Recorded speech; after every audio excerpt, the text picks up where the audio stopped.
असाकित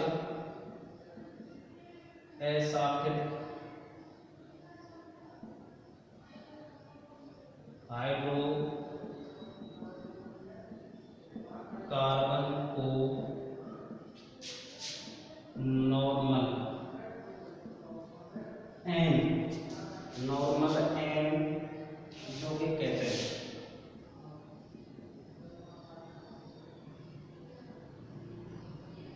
असाकित hydrocarbon को normal N यौगिक कहते हैं। देखिए जैसे CH है, CH है, CH है, CH है, CH है, 1 2 3 4 5 लिखे हैं।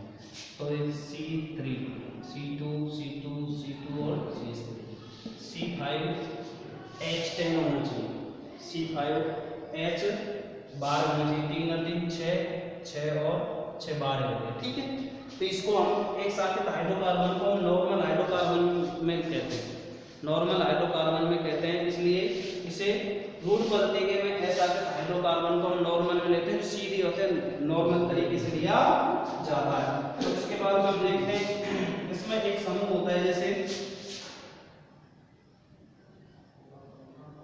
CH3CH, या इस तरह से कर देंगे CH3 और CH। इसको हम आइसो से प्रदर्शित करते हैं। किससे प्रदर्शित करते हैं? आइसो समूह होता है। क्या कौन सा समूह होता है बेटा? आइसो समूह होता है। कौन सा समूह होता है? आइसो समूह होता है। तो हमें आइसोपेंटेन बनाना है। क्या बनाना है? आइसोपेंटेन बनाना है। तो हमें आइसोपेंटेन बनाने के लिए आइसो का है हमारे पास में CH3CH बना दिया। अब हमें पेंटेन बनाना है। क्या बनाना है? आइसोपेंटेन बनाना है हमें। आइसोपेंटेन बनाने के लिए देखिएगा, तो आइसो है हमारे पास में, यहां से यहां तक एक आइसो समूह है। अब पेंटेन कैसे बनेगा? 1 2 3 4 और 5। 5 पे क्या है? पेंट। 5 पे क्या है? पेंट। ये तो आइसो हो गया। क्या हो गया? आइसो। उसके बाद 5 पे क्या है? पेंट। ठीक है, और इनके बीच में एकल बॉन्ड लगा है तो क्या लग जाएगा? ए। तो क्या बन गया? आइसोपेंटेन। ये रूट पद्धति नाम है। अब आ जाता है इसमें समूह, नियो समूह आ जाता है। क्या आ जाता है? नियो। तो नियो समूह आ जाता है। तो नियो में इसमें क्या है कि 4 जो होते हैं CH3 4 समूह होते हैं। जैसे CH3 है, वो कितने हो जाते हैं? 4। और क्या हो जाता है? C। तो ये क्या हो जाता है? नियो। क्या हो जाता है? नियो। तो इस तरह से करते हैं इसको CH3, उसके बाद में CH3, उसके बाद में CH3, उसके बाद में CH3। ठीक है, अब नियोपेंटेन करना है। क्या करना है? नियोपेंटेन। हमें हाइड्रोकार्बन नहीं ढूंढने, हमें हाइड्रोकार्बन के बाद में हमें कार्बन ढूंढने। 1 2 3 4 और 5। तो क्या हो गया? 1 2 3 4 5 हो गया। तो 1 2 3 4 5, और ये पूरा चक्र क्या है? नियो का। तो यह नियो हो जाएगा। और 1 2 3 4 और 5 पे क्या है? पेंटेन। तो क्या हो जाएगा? नियोपेंटेन। ठीक है बेटा, उसके बाद में हमारे पास में आ जाता है, ये तो हो गया हमारे पास में कौन सी? रूट पद्धति के आधार पर नाम। ठीक है, अब आ जाता है अगला, व्युत्पन्न पद्धति के आधार पर नामकरण। ठीक है, व्युत्पन्न पद्धति के आधार पर नामकरण यहाँ लिखेंगे व्युत्पन्न पद्धति के आधार पर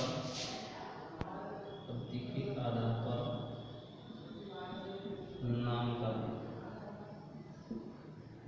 ठीक है, व्युत्पन्न पद्धति के आधार पर नामकरण के बारे में देखेंगे कि इस पद्धति में कार्बन यौगिकों का नामकरण उसके सरल यौगिक का व्युत्पन्न मानकर किया जाता है। इस पद्धति में ये लिखेंगे, इस पद्धति में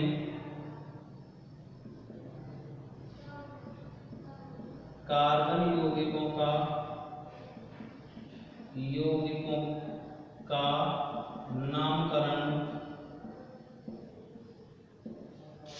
नामकरण सरल यौगिकों के नाम सरल सरल यौगिकों के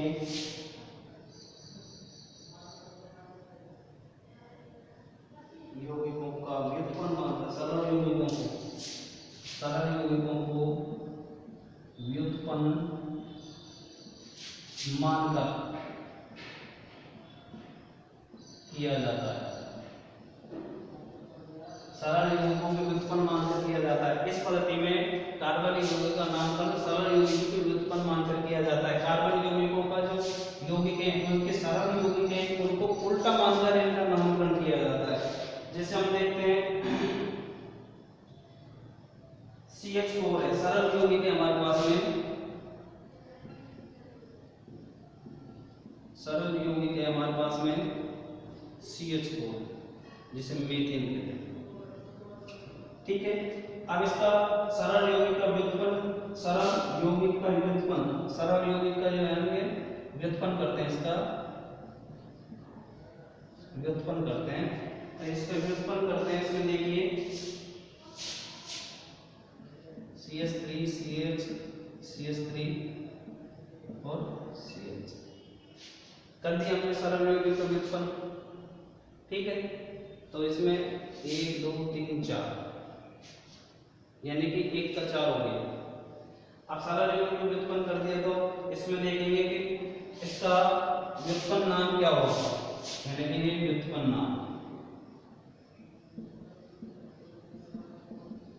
व्युत्पन्न नाम क्या पता होता है। इसके सरल यौगिक का व्युत्पन्न नाम है, इसमें ट्राइमन 3 का 3 एक जैसे पदा एक जैसे मिलते हैं, CH3 1 CH3 2 CH3 3, तो ये हो जाएगा ट्राई।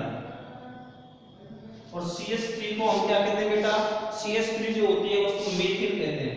क्या कहते हैं, मेथिल, ट्राई मेथिल।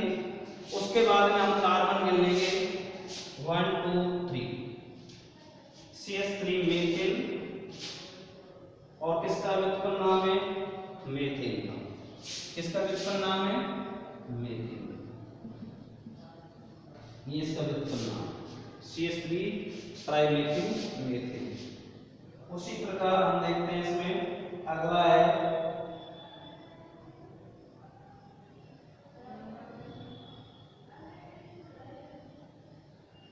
इसमें देखिए CH3 COOH, इसमें इसका व्युत्पन्न यौगिक, सरल यौगिक का व्युत्पन्न यौगिक बनाते हैं। इसमें ये बन जाता है, इसका ये हो जाएगा CH3 equal to CH CH CH2 और COOH। ठीक है, इसका व्युत्पन्न नाम हो गया, व्युत्पन्न यौगिक हो गया। तो इसका व्युत्पन्न यौगिक हो गया CH3 CH CH CH2 और COOH, ये इसका क्रियात्मक समूह है। ठीक है, अब इसका हम क्या बनाना है, आइसो, इसका हम क्या बनाना है,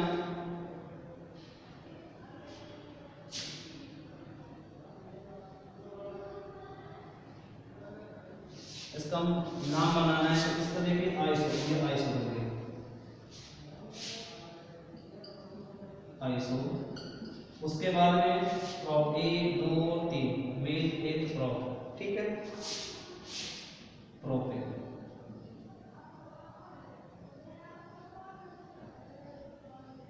प्रोपेन क्या बना 1 2 और 3 पे क्या है, प्रोपेन, तो प्रोपेन हो गया। उसके बाद में एसिडी कंपाउंड क्या चल रहा है, एसिडी कंपाउंड, एसिडी कंपाउंड। देखिएगा कि CH3 COOH इसका व्युत्पन्न सूत्र है CH3 CH CH2 CH CH2 COOH। ये हो गया, इसका आइसो बन रहा है CH3 CH, आइसो बन गया। प्रोपेन को बना 1 2 और 3 पर जा रहा है ना, 3 1 2 3 नामकरण कर दिया प्रोपेन। एसिटिक अम्ल जो बना क्योंकि क्रियात्मक समूह जुड़ा हुआ है, क्रियात्मक समूह क्या है, जुड़ा हुआ है, इसलिए क्या बना, प्रोपेन बन गया। ठीक है, ये हो गया हमारे पास में व्युत्पन्न पद्धति के आधार पर नामकरण। ठीक है, अब पढ़ते हैं आयुर्वेद के आधार पर नामकरण। इसके सबसे महत्वपूर्ण और सबसे अच्छे नामकरण के बारे में पढ़ेंगे IUPAC की पद्धति के आधार पर नामकरण पढ़ते हैं। इस प्रकार किया जाता है। तो सबसे पहले हम इस नामकरण में देखते हैं हाइड्रोकार्बन के नामकरण में यौगिक के अणु में उपस्थित कार्बन परमाणु की संख्या के आधार पर उसका पूर्ण लगन दिया जाता है। यानी कि इस IUPAC पद्धति में IUPAC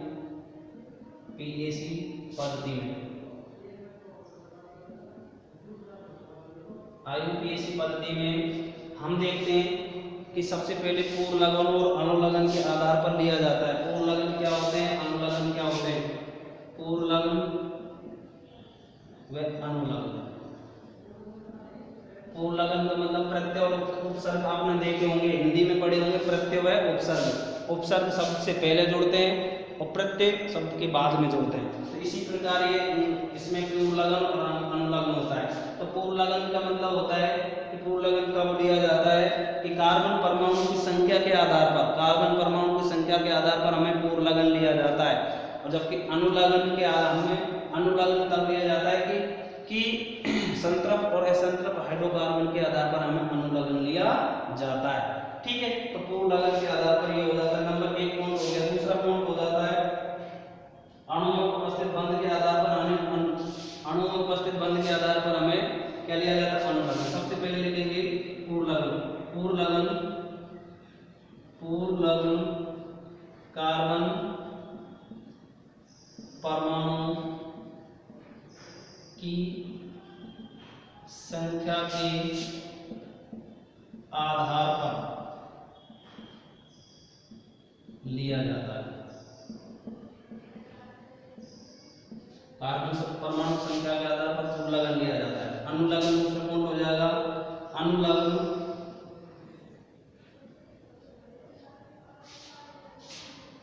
अनुलगन कार्बन परमाणु की बंध के आधार पर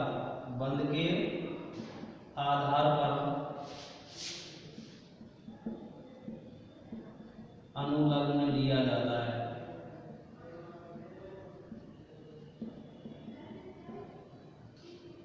तो हो गया पूर्ण लगन कार्बन परमाणु की संख्या के आधार पर लिया जाता है 1 2 3 4 5 6। इस तरह से अनुलग्न कार्बन परमाणु के बंध के आधार पर लिया जाता है। एकल बंध है ना, एकल बंध, द्विबंध और त्रिबंध। इनके आधार पर हमें क्या लिया जाता है? अनुलगन लिया जाता है। ठीक है, अगला है पूर्ण लगन और अनुलगन को जोड़कर हाइड्रोकार्बन का नामकरण किया जाता है। तो तीसरा पॉइंट है पूर्ण लगन व अनुलग्नों को जोड़कर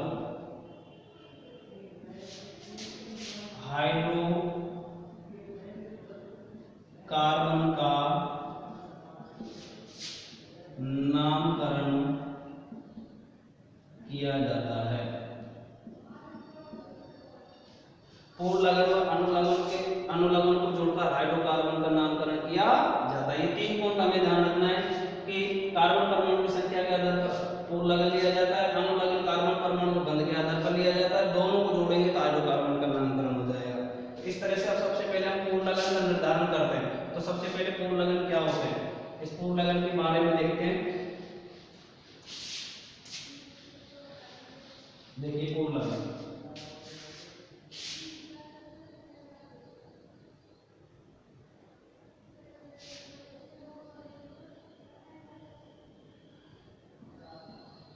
अणु में कार्बन परमाणु की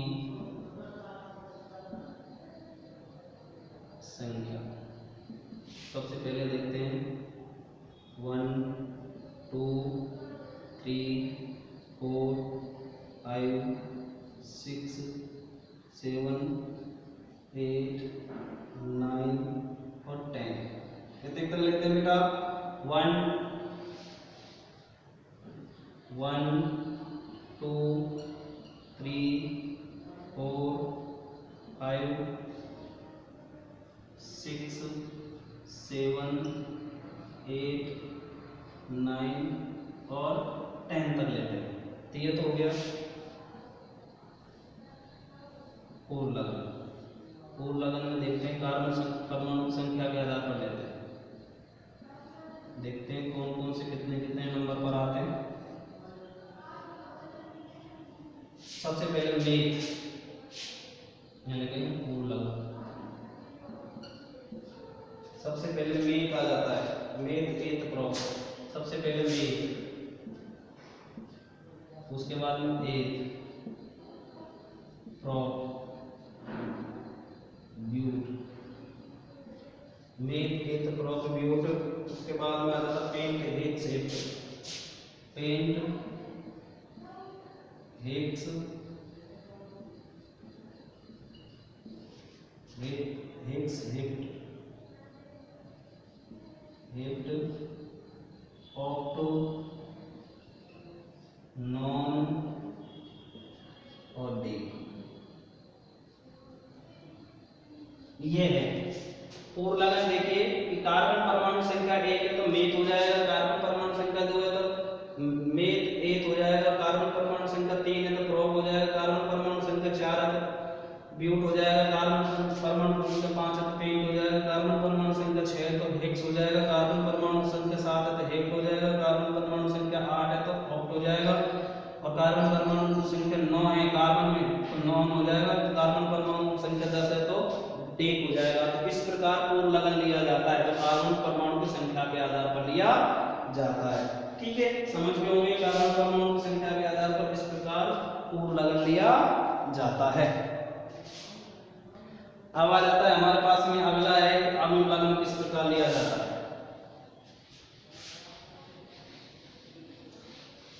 अनुलग्न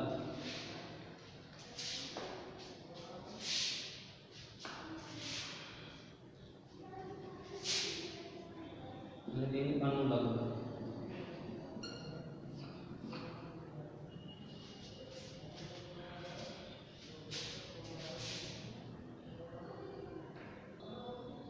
अनुलग्न देखिए इसमें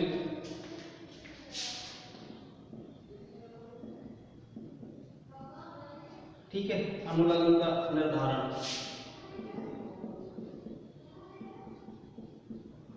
अनुलग्न देखिए इसमें 3 प्रकार की श्रेणी होती है।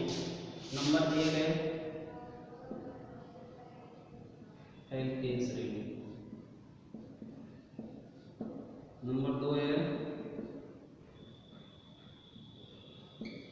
एल्कीन श्रेणी,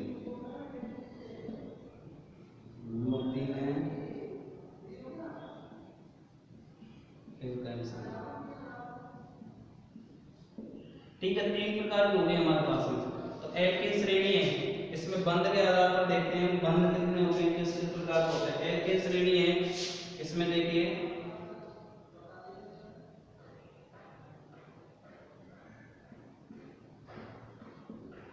और एल्काइन श्रेणी, एल्कीन श्रेणी है और एल्काइन श्रेणी है। ठीक है, तो ये हो गया हमारे पास में। अब यहाँ में बंध देखते हैं कि इसमें कौन कौन से बंध होते हैं। एकल बंध है तो कौन सा हो जाएगा इसका अनुलग्न,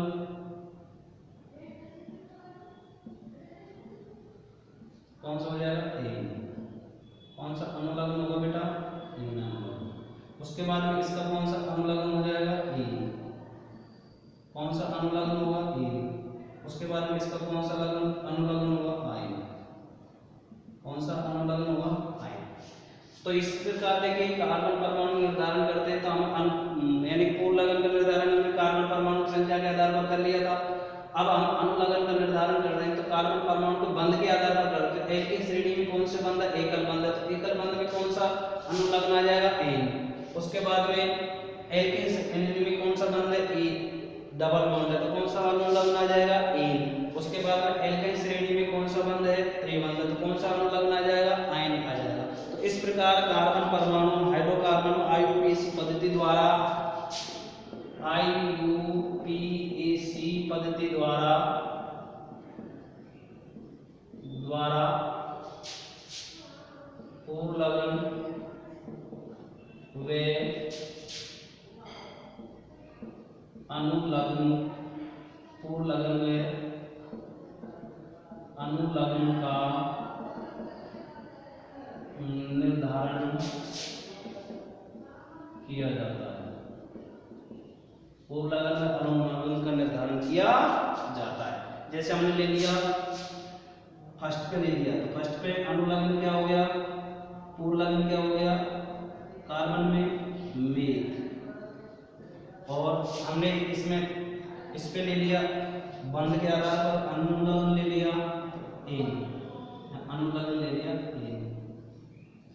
ए, क्या ले लिया ए, तो दोनों को जोड़ देंगे हम, मेथ प्लस ए, क्या बन जाएगा मेथेन, क्या बन जाएगा बेटा मेथेन। तो ये हाइड्रोकार्बन का नामकरण हो जाता है, और इस प्रकार हाइड्रोकार्बन का नामकरण करने के आधार पर हम पूर्व लगन और कर्ण धर्म का निर्धारण किया जाता है। ठीक है, दैट इज ऑल। अगले वीडियो में पढ़ेंगे फिर। ओके।